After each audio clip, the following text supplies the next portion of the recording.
স্যামুয়েলের মুখে তার নিজের শহরের সেই নিদারুণ রক্তাক্ত ঘটনার বিবরণ শুনতে শুনতে পাভেলের মুখ কালো হয়ে উঠল। প্রত্যেকটা কথা যেন হৃৎপিণ্ডের মধ্যে আগুন গলানো ধাতুর মতো কুড়ে কুড়ে দিচ্ছে। রাত্রিবেলায় এসে ওরা আমাদের গ্রেপ্তার করলো, আমাদের সবাইকে একসঙ্গে।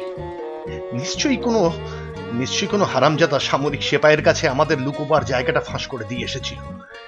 একবার আমাদের হাতের মুঠোয় পাবার পরে আর ওদের দয়ামায়া ছিল না, সাংঘাতিক মারধর করলো আমাদের। আমার তো তবু অন্যদের চেয়ে কম কষ্ট হয়েছে, কারণ গোটা কত খুশি খেয়েই আমি অজ্ঞান হয়ে পড়েছিলাম। কিন্তু অন্যরা আমার চেয়ে শক্ত সামর্থ্য ছিল, গোপন করার কিছুই ছিল না আমাদের। ওরা আমাদের সব খবর আমাদের চেয়েও ভালো জানতো। আমরা যা যা বন্দোবস্ত করেছিলাম তার সবই ওদের জানা। আমাদের মধ্যে থেকেই কোনো বিশ্বাসঘাতকের এই কাজ, সুতরাং এতে আর বিস্ময়ের কি আছে? সেসব দিনের কথা বলে ওঠা যায় না পাভেল। যাদের গ্রেপ্তার করা হয়েছিল তাদের অনেককেই তুমি জানো। ভালিয়া ব্রুজাক আর রোজা গ্রিৎসমান, চমৎকার মেয়ে, সবে 17 বছরে পা দিয়েছে। কি সুন্দর বিশ্বাসে ভরা ওর চোখ দুটি ছিল পাভেল। তারপর সাশা বুনশাফট, তুমি তো তাকে চেনো, আমাদের কম্পোজিটরদের মধ্যে একজন, আমুদে ছেলেটা, সব সময় প্রেস মালিককে ব্যঙ্গ করে ছবি আঁকতো। তাকে আর দুজন উঁচু স্কুলের ছাত্র নভোসেলস্কি আর তুজিৎসকে গ্রেপ্তার করেছিল। এদেরও খুব সম্ভব তুমি চেনো। অন্যরাও সবাই স্থানীয় কিংবা জেলা সদরের লোক। সব শুদ্ধ 29 জন লোককে গ্রেপ্তার করা হয়, তাদের মধ্যে 6 জন মেয়ে। প্রত্যেকের উপরে বর্বর অত্যাচার করা হয়। প্রথম দিনেই ভালিয়া আর রোজাকে ধর্ষণ করা হলো। জানোয়ারগুলো যত রকমে পারে বেচারীদের উপর অত্যাচার চালায়। তারপর মুমূর্ষু অবস্থায় ওদের জেল কুঠুরিতে টেনে হিঁচড়ে এনে ফেলে দেয়। ঘটনার পরেই রোজা আপন মনে বকতে শুরু করে দিল, আর দিন কয়েকের মধ্যেই তার পুরো মাথা খারাপ হয়ে গেল। ওর পাগলামিটাকে ওরা বিশ্বাস করলো না, বললো এটা রোজার ভান মাত্র। আর প্রতিবার ওকে জেরা করার সময় নির্মম ভাবে মার দিত ওকে। রোজাকে শেষ পর্যন্ত ওরা যখন গুলি করে মারলো, তখন কি সাংঘাতিক চেহারা হয়েছিল তার। মুখখানা হয়ে গিয়েছিল কালো আঁচড় আর মারের দাগে। উন্মত্ত চোখ দুটিতে তাকে দেখাতো বুড়ির মতো। ভালিয়া ব্রুজাক শেষ অবধি চমৎকার বীরত্ব দেখিয়েছে। ওরা সবাই সত্যিকারের সংগ্রামী সৈনিকের মতো প্রাণ দিয়েছে পাভেল। জানি না কোথা থেকে ওরা এত সহ্য করার মতো শক্তি পেয়েছিল। ওদের মৃত্যুর ঘটনাটা কি করে বর্ণনা করব পাভেল? বড় বিভৎস সেই মৃত্যু। ভালিয়া সবচেয়ে বিপজ্জনক ধরনের কাজ করছিল। পুলিশ সদর দপ্তরের বেতার অপারেটরদের সঙ্গে ভালিয়াই যোগাযোগ রাখত, আর জেলা সদরে আমাদের লোকেদের খবরাখবর দিত। তাছাড়া ওরা ওর বাড়ি তল্লাশি করে 2টো হাত বোমা আর একটা পিস্তল পেয়েছিল। হাত বোমা দুটো ওকে দিয়েছিল একজন উস্কানিদাতা দালাল। সবকিছু এমন ভাবে সাজানো হয়েছিল যাতে সদর দপ্তর উড়িয়ে দিতে চেয়েছিল বলে ওদের অভিযুক্ত করা যায়। শেষে সেই দিনগুলোর কথা বলতে গিয়ে আমার ভয়ানক যন্ত্রণা হচ্ছে পাভেল। তুমি পীড়াপিড়ি করছো বলেই বলছি। সামরিক আদালতে ভালিয়াকে আর 2 জনকে ফাঁসি দেবার আর বাকি সবাইকে গুলি করে মারার হুকুম হলো। পুলিশ সৈন্যদের মধ্যে যারা আমাদের পক্ষে গোপনে কাজ করত, তাদের বিচার 2 দিন আগে হয়ে গিয়েছিল। কর্পোরাল স্নেগুরকো, অল্প বয়সী একজন বেতার অপারেটর, যুদ্ধের আগে লজ্জে ইলেকট্রিশিয়ান হিসেবে কাজ করত। তাকে বিশ্বাসঘাতকতার সৈন্যদের মধ্যে কমিউনিস্ট প্রচার চালানোর অভিযোগে গুলি করে মারবার হুকুম হলো। সে আপিল করেনি। হুকুম হবার 24 ঘন্টা পরেই গুলিতে মারা পড়ল। তার বিচারের সময় ভালিয়াকে সাক্ষী দেবার জন্য নিয়ে যাওয়া হয়। পরে সে আমাদের বলেছিল স্নেগুরকো কমিউনিস্ট প্রচার চালানোর অভিযোগটা স্বীকার করে নিয়েছিল, কিন্তু দেশের প্রতি বেইমানি করেছে এই অভিযোগের তীব্র প্রতিবাদ করেছিল। বলেছিল পুলিশ সোভিয়েত সমাজবাদী প্রজাতন্ত্রই আমার স্বদেশ। হ্যাঁ, আমি পোল্যান্ডের কমিউনিস্ট পার্টির সভ্য। আমার ইচ্ছার বিরুদ্ধে জোর করে আমাকে সৈন্য দলভুক্ত করা হয়েছে, এবং সৈন্য দলে গিয়ে ঢোকার পর আমার মতো অন্যান্য যারা লড়াই করার জন্য যুদ্ধ সীমান্তে চালান হয়ে এসেছে, তাদের চোখ খুলে দেবার জন্য আমি আমার পক্ষে যা করা সম্ভব তাই করেছি। এর জন্য তোমরা আমাকে ফাঁসি দিতে পারো, কিন্তু দেশদ্রোহী হিসেবে নয়। দেশদ্রোহী আমি কিছুতেই নই, কখনো হব না। তোমাদের স্বদেশ আর আমার স্বদেশ এক নয়। তোমাদের দেশ ধনীদের, আমার দেশ চাষি মজুরদের মাতৃভূমি। এবং আমার সেই স্বদেশ, যে স্বদেশ একদিন প্রতিষ্ঠিত হবে বলে আমার সুদৃঢ় বিশ্বাস, সেই স্বদেশে আমাকে কেউ কোনো দিন বিশ্বাসঘাতক বলবে না। বিচারের শেষে আমাদের সবাইকে একসঙ্গে রাখা হয়েছিল। মারবার আগে আমাদের জেলে বদলি করে দেওয়া হলো। রাত্রিবেলায় ওরা হাসপাতালের পাশে জেলখানার সামনের দিকটায় ফাঁসির মঞ্চ তৈরি করল। গুলি করে মারবার জন্য বনের ওধারের রাস্তার কাছাকাছি একটা বড় খানা মতো জায়গা বেছে নিল। আমাদের সবাইকে একসঙ্গে গোড় দেবার জন্য একটা বড় কবর খোঁড়া হলো। মৃত্যুদণ্ডের খবরটা সারা শহরে বিজ্ঞপ্তি লটকে জানিয়ে দেওয়া হয়েছিল, যাতে সবাই জানতে পারে। জনসাধারণকে ভয় পাইয়ে দেবার জন্যই পুলিশরা প্রকাশ্যভাবে আমাদের মারবার ব্যবস্থা করেছিল। সকাল থেকেই তারা সেই জায়গাটায় শহরের লোকদের হাঁকিয়ে নিয়ে আসতে শুরু করে দিয়েছে। কেউ কেউ এসেছে কৌতূহলের বসেও। যদিও দৃশ্যটা বড় সাংঘাতিক, কিন্তু কিছুক্ষণের মধ্যেই জেল দেওয়ালের বাইরে জমে উঠল একটা বিরাট ভিড়। আমাদের কুঠুরির মধ্যে তাদের গুঞ্জনের শব্দ শুনতে পাচ্ছি। জনতার পেছনে রাস্তার ওপারে ওরা মেশিন গান খাড়া করে রেখেছে। সমস্ত জায়গা থেকে ঘোড়সওয়ার শান্তি আর সাধারণ সেপাইদের এনে মোতায়েন করেছে। গোটা একটা ফৌজি দলকে লাগিয়েছে রাস্তাগুলো আর আশপাশের ক্ষেত বাগানগুলো ঘিরে রাখবার জন্য। যাদের ফাঁসি হবে তাদের জন্য মঞ্চটার পাশে একটা গর্ত খুঁড়ে রাখা হয়েছে।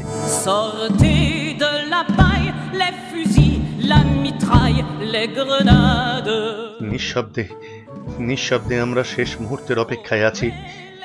মাঝে মাঝে এক আধটা কথা বলছি নিজেদের মধ্যে।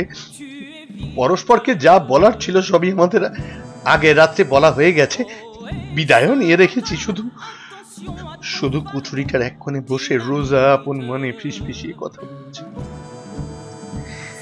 ভালিয়া এতদিন ধরে নিদারুণ মারধর আর অত্যাচার সয়ে অত্যন্ত দুর্বল হয়ে পড়েছে।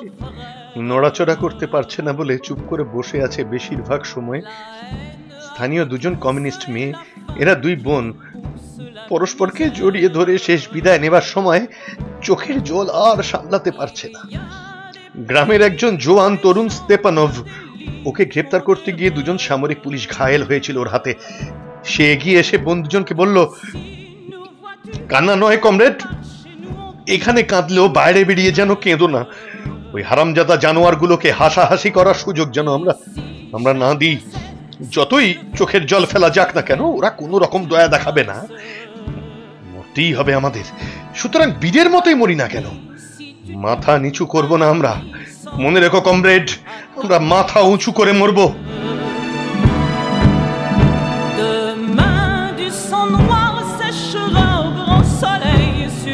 তারপর ওরা আমাদের নিতে এলো।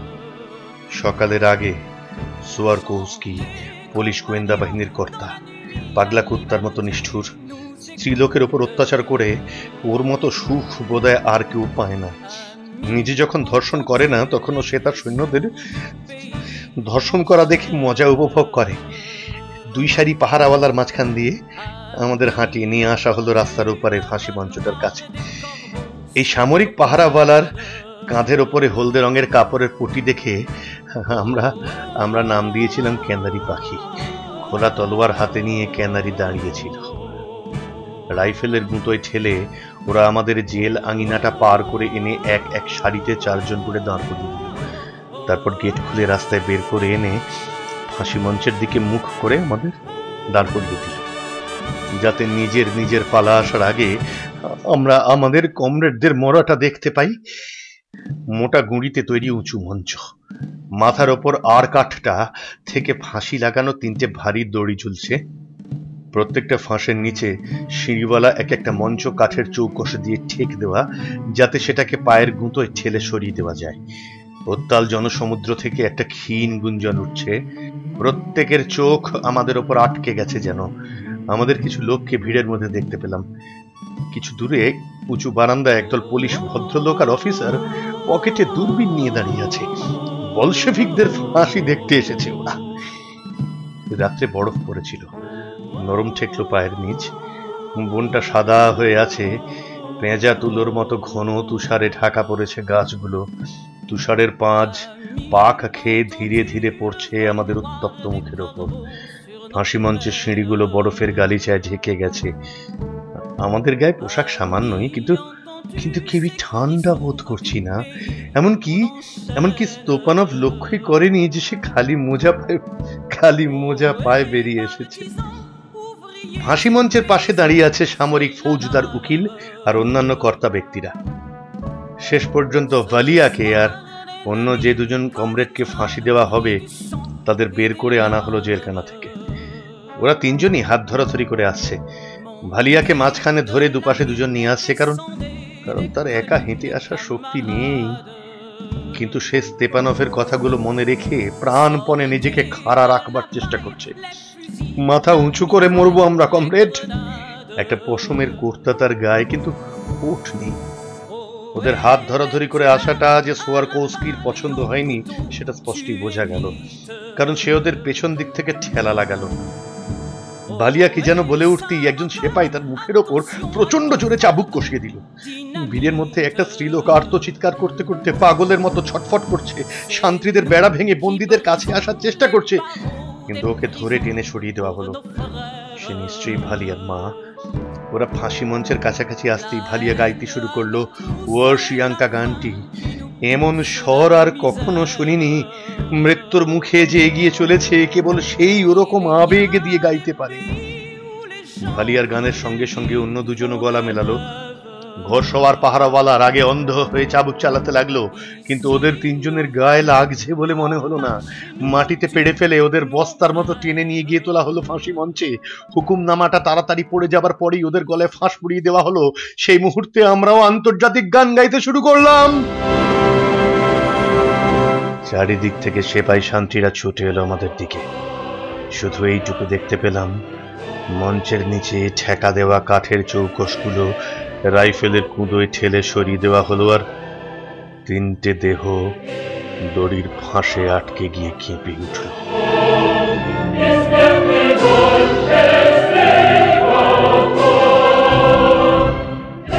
বাকি আমাদের সবাইকে দেওয়ালে পিঠ দিয়ে দাঁড় করিয়ে দেওয়া হয়েছে। এমন সময় খবর এলো যে আমাদের 10 জনের মৃত্যুদণ্ড মুকুব করে 20 বছর হাজতবাসের হুকুম হয়েছে। আমাদের বাকি 16 জনকে গুলি করে মারা।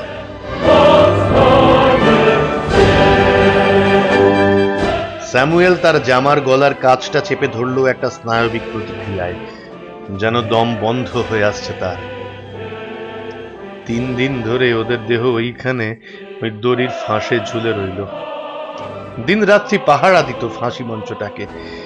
তারপর আরেক দল নতুন বন্দী জেলখানায় এসে আমাদের বলল, 4 দিনের দিন কমরেড তোবলদিনের দেহটা দড়ি ছিঁড়ে পড়ে যায়। তোবলদিন ওদের 3 জনের মধ্যে সবচেয়ে ভারী ছিল তো, তার ফলে ওরা বাকি 2 জনকে নামিয়ে নিয়ে সবাইকে গোর দিয়েছে। কিন্তু ফাঁসি মঞ্চটাকে নামিয়ে নেওয়া হয়নি। আমাদের যখন এখানে নিয়ে আসা হয় তখনও সেটা খাড়া ছিল। নতুন কয়েদিদের জন্য সেটা দড়ির ফাঁস ঝুলিয়ে এখনো দাঁড়িয়ে রয়েছে।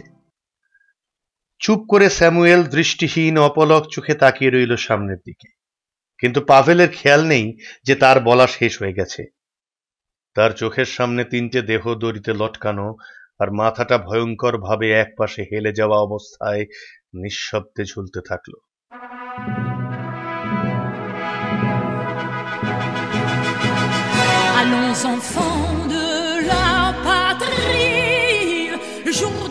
বাইরে সমস্ত সৈন্যকে জড়ো হবার আহ্বান জানিয়ে বিউগুল বেজে উঠতেই পাভেল চমকে সচেতন হয়ে উঠল। প্রায় শোনা যায় না এমন গলায় সে বলল, চলো স্যামুয়েল, যাওয়া যাক। এক সারি পুলিশ বন্দীকে ঘোড়সওয়ার বাহিনীর পাশাপাশি হাঁটিয়ে নিয়ে যাওয়া হচ্ছে রাস্তা দিয়ে। জেলখানার গেটে ফৌজি কমিশনার দাঁড়িয়ে কাগজের প্যাডে একটা হুকুম লিখে দিচ্ছে। একজন লম্বা চওড়া স্কোয়াড্রন কমান্ডারকে কাগজের টুকরোটা এগিয়ে দিয়ে সে বলল, কমরেড অন্তিপভ, এটা নাও, আর সমস্ত বন্দীদের ঘোড়সওয়ার সৈন্যের পাহারায় নভোগ্রোদ ভলিনস্কিতে নিয়ে যাওয়ার বন্দোবস্ত করো। আহতদের চিকিৎসার বন্দোবস্ত হয়েছে কিনা দেখো, তারপরে তাদের গাড়িতে তুলে দিয়ে শহর থেকে মাইল 25 দূরে ওদের নিয়ে গিয়ে ছেড়ে দাও। ওদের নিয়ে বিব্রত হবার মতো সময় নেই আমাদের, কিন্তু বন্দীদের ওপর কোন রকম দুর্ব্যবহার চলবে না কিছুতেই। ঘোড়াটায় চেপে বসে পাভেল স্যামুয়েলের দিকে ফিরে তাকাল। শুনলে তো, ওরা আমাদের লোকজনদের ফাঁসি দেয়, কিন্তু সেই আমরাই ওদের আবার পাহারাধীন পৌঁছে দিই ওদের সপক্ষের লোকজনদের কাছে। আর তাছাড়া ভালো ব্যবহারও করি। কি করে এরকম করি আমরা? ফৌজি কমিশনার ঘুরে দাঁড়িয়ে বক্তার দিকে কঠিন চোখে তাকাল। পাভেল শুনল, সে যেন নিজেকেই বলছে, যেসব কয়েদির কাছে হাতিয়ার নেই তাদের ওপর নিষ্ঠুর ব্যবহার করার শাস্তি মৃত্যু। আমরা বলশেভিক বিরোধী পুলিশ নই। ঘোড়া চালিয়ে যেতে যেতে পাভেলের মনে পড়ল ফৌজের সবাইকে যেটা পড়ে শোনানো হয়েছিল সেই বিপ্লবী সামরিক কাউন্সিলের নির্দেশনামার শেষ কথাগুলো। শ্রমিক কৃষকের এই দেশ তার লাল ফৌজকে ভালোবাসে, তার জন্য গর্ববোধ করে। তাই সেই ফৌজের পতাকায় একটাও কালো দাগ লাগতে দেওয়া চলবে না। আপন মনে বলে উঠল পাভেল, একটাও কালো দাগ লাগতে দেওয়া চলবে না।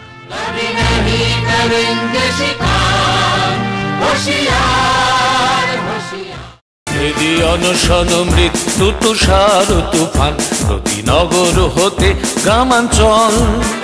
4 নম্বর ঘোড়সওয়ার বাহিনী যখন জিতোমির দখল করে নিচ্ছে, তখন 7 নম্বর রাইফেল বাহিনীর 20 নম্বর ফৌজ কমরেড গোলিকভের নেতৃত্বে একটা আক্রমণকারী দলের অংশ হিসেবে ওকুনিনোভা গ্রামাঞ্চলে নিপার নদী পার হচ্ছে।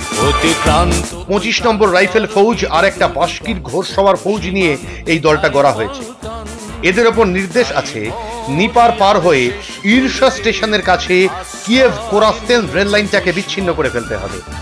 এই কাজটা করতে পারলে কিয়েভ থেকে পুলিশদের পিছু হটে যাবার শেষ পথটা বন্ধ হয়ে যাবে। এই নদী পার হবার সময়ই শেপেতোভকা কমসমল সংগঠনের সভ্য মিসা লেভচুকভ মারা পড়ল। নরবরে ভাসমান সাঁকোটার ওপর দিয়ে তারা দৌড়ে চলেছে। এমন সময় নদীর ওপারে খাড়া পাট্টার কোনো জায়গা থেকে ছোঁড়া একটা গোলা মাথার উপর দিয়ে বিশ্রীভাবে এসে শীষ কেটে নদীতে এসে পড়ল, জলটা তোড়পাড় করে দিয়ে। ঠিক সেই মুহূর্তে মিশা অদৃশ্য হয়ে গেল সাঁকোর একটা ভেলার নিচে। নদী যেন গ্রাস করে নিল তাকে, ফিরিয়ে দিল না। ইয়াকিমেনকো নামে একজন ছেঁড়া খোড়া টুপি পরা সুন্দর চুলওয়ালা সৈন্য চেঁচিয়ে উঠল, মিশকা, আরে ও মিশকা! পাথরের মতো ডুবে গেল বেচারি। এক মুহূর্ত সে আতঙ্ক ভরা চোখে কালো জলের দিকে তাকিয়ে রইল, কিন্তু তার পেছনে যারা দৌড়ে আসছে তারা তাকে ধাক্কা দিয়ে ঠেলা দিল সামনে। হাঁ করে, ওখানে দেখছো কি মুখ্য কথাকার, এগিয়ে চলো, এগিয়ে চলো। কারোর জন্য ভাবনা চিন্তার অবসর নেই। দলেরই অংশটা পিছিয়ে পড়েছে আর সবাই ইতিমধ্যে নদীর ডান পাড়টা দখল করে নিয়েছে। এরপরে দিন 4 কেটে না যাওয়া পর্যন্ত সার্জি মিশার খবরটা জানতে পারেন। ততদিনে তাদের দলটা বুচা স্টেশন দখল করে নেবার পর কিয়েভের দিকে মুখ করে ঘুরে দাঁড়িয়ে পুলিশদের প্রচন্ড আক্রমণ রুখছে। ওরা কোরস্তেনের বুহ ভেঙে বেরিয়ে যাবার চেষ্টা করছে। সামনের সারিতে যারা গুলি ছুড়ছে তাদের মধ্যে সার্জির পাশে মাটির ওপর উপুড় হয়ে শুয়ে পড়ে আছে ইয়াকিমেনকো। বেশ কিছুক্ষণ ধরে সে অবিরাম গুলি ছুড়ছে, ফলে তার রাইফেলটা এখন বড় বেশি গরম হয়ে গেছে। বল্টুটাকে ঠেলে পেছন দিকে সরাতে গিয়ে কি একটা মুশকিল বেঁধেছে। মাথাটা সাবধানে নিচু করে রেখে সার্জির দিকে ফিরেছে, বলল, কিছুক্ষণ বিশ্রাম দিতে হবে রাইফেলটাকে, এতে লাল হয়ে গেছে একেবারে। গুলির আওয়াজের মধ্যে সার্জি প্রায় শুনতেই পেল না তার কথাটা। গোলমালটা একটু কমে এলে ইয়াকিমেনকো যেন নিহাত প্রসঙ্গক্রমে কথাটা বলল, তোমার কমরেড নিপারে ডুবে মারা গেছে, আমি কিছু করতে পারার আগেই সে তলিয়ে যায়। এইটুকুই শুধু সে বলল।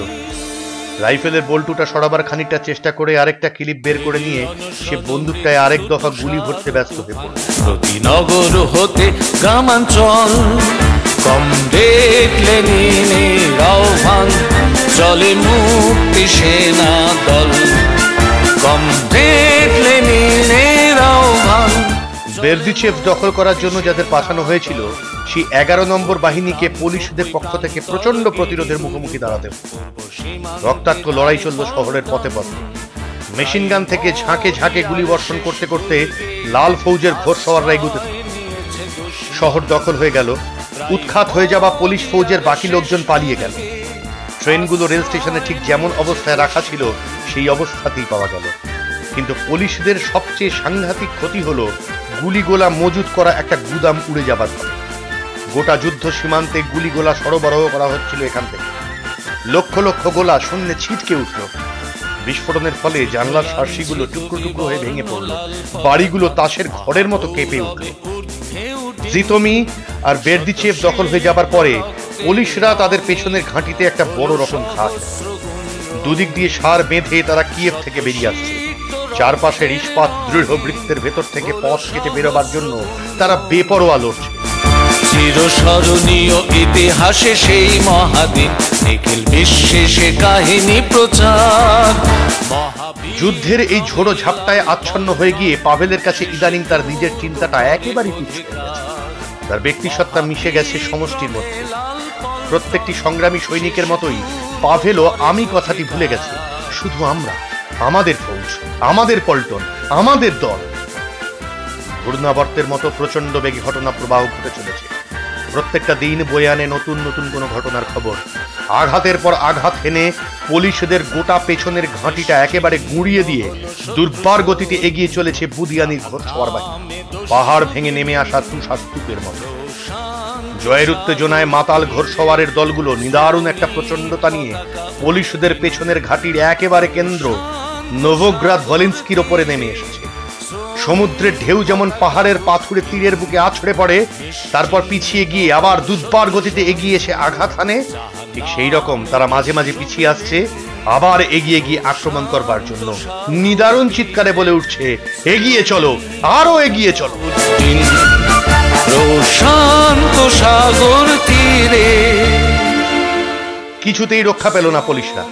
কাঁটা তারের বেড়া জ্বালেও না, শহরের সেনাবাসে ফৌজি দলের বেপরোয়া প্রতিরোধেও না।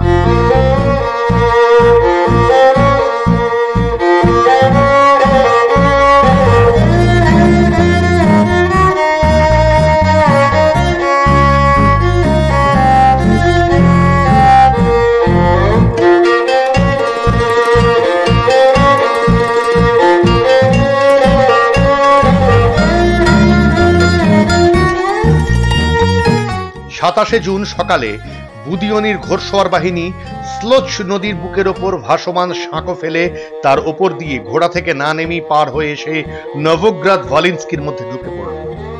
পুলিশদের তারা শহর থেকে বের করে দিয়ে কোরেৎসের দিকে হাঁকিয়ে দিল। সে একই সময় ৪৫ নম্বর বাহিনী নোভি মিরোপোল এর কাছে স্লুচ নদী পার হয়ে এলো এবং জেনারেল কোতস্কিরের ঘোড়সওয়ার দল লিউবারের পুলিশ ঘাঁটির ওপর ঝাঁপিয়ে পড়ল। ১ নম্বর ঘোড়সওয়ার বাহিনীর বেতার কেন্দ্র যুদ্ধ ফ্রন্টের সর্বাধিনায়কের কাছ থেকে একটা নির্দেশ পেল। রোভনো দখল করবার জন্য তাদের পুরো ঘোড়সওয়ার ফৌজকে কেন্দ্রীভূত হতে বলা হচ্ছে। লাল ফৌজের বাহিনীগুলির দুর্নিবার আক্রমণে পুলিশরা ভগ্নোদ্যম হয়ে আর আতঙ্কগ্রস্ত হয়ে অনেকগুলো ছোট ছোট দলে ছিটিয়ে পড়ল।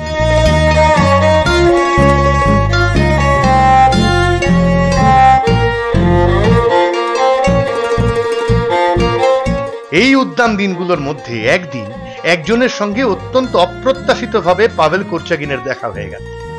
তাদের দলের অধিনায়ক তাকে স্টেশনে পাঠিয়েছিল। সেখানে একটা সাঁজোয়া রেলগাড়ি দাঁড়িয়ে আছে। রেল বাঁধের খাড়াই পথ ধরে ঘোড়াটাকে মন্থর গতিতে চালিয়ে এনে সে সামনের ইস্পাত ধূসর কামরাটার গায়ে লাগাম বাঁধল। কামানের কালো নলগুলো গাড়িটার বুরুজগুলোর ফাঁকে বেরিয়ে আছে। সাঁজোয়া ট্রেনটাকে কেমন যেন ভয়ঙ্কর আর দুর্ভেদ্য বলে মনে হচ্ছে। গাড়িটার চাকা ঢেকে রাখা ভারী ইস্পাতের সাঁজোয়া পাতটা তুলে ধরে জনাকতক লোক তেল লাগা পোশাকে কামরাটার পাশে কাজ করছিল। চামড়ার কোর্তা পরা লাল ফৌজের একজন এক বালতি জল বয়ে আনছিল। তার কাছে গিয়ে পাভেল জিজ্ঞেস করলো, এই ট্রেনের কমান্ডার কোথায়? ইঞ্জিনটার দিকে দেখিয়ে দিয়ে লোকটা বলল, ওইখানে। ইঞ্জিনের কাছে ঘোড়া হাঁকিয়ে এসে পাভেল বলল, আমি কমান্ডারের সঙ্গে একবার দেখা করতে চাই। বসন্তের দাগওয়ালা মুখ, আপাদমস্তক চামড়ায় ঢাকা একজন লোক ঘুরে দাঁড়িয়ে বলল, আমি কমান্ডার। পাভেল পকেট থেকে একটা খাম বার করলো। আমাদের দলের অধিনায়ক এই নির্দেশনামাটা দিয়েছেন, খামটা সই করে দিল। কমান্ডার খামটা হাঁটুর ওপর রেখে নাম সই করে দিল। রেল লাইনের পাশে একজন লোক একটা তেলের টিন নিয়ে ইঞ্জিনের মাঝখানের চাকাটায় কাজ করছিল। পাভেল শুধু তার চওড়া পিছের দিকটা আর তার চামড়ার পাতলুনের পকেট থেকে বেরিয়ে পড়া পিস্তলের বাঁটটা দেখতে পাচ্ছে। ট্রেন কমান্ডার খামটা পাভেলের হাতে ফিরিয়ে দেবার পর সে লাগাম টেনে রওনা হতে যাবে, এমন সময় তেলের টিন হাতে লোকটা খাড়া হয়ে ঘুরে দাঁড়ালো। পর মুহূর্তেই যেন একটা ভীষণ দমকা হাওয়ার ঝাপটায় লাফিয়ে নেমে পড়ে পাভেল তার ঘোড়ার ওপর থেকে ছুটে গিয়ে চিৎকার করে উঠল, আর্তিয়ম! তেলের টিনটা পড়ে গেল লোকটার হাত থেকে। ভালুকের মতো সর্বাঙ্গ দিয়ে সে তরুণ লাল ফৌজের সৈনিকটিকে জড়িয়ে ধরল। পাফকা, আরে হতভাগা পাফকা তুই! নিজের চোখে বিশ্বাস করতে না পেরে সে চিৎকার করে উঠল। সাঁজোয়া ট্রেনের কমান্ডার আর জনাকতক গোলন্দাজ পাশে দাঁড়িয়ে হাসি মুখে দৃশ্যটা দেখছিল। দু ভাইয়ে কিরকম দেখা হয়ে গেল বল দেখি, হ্যাঁ বলে উঠল তারা।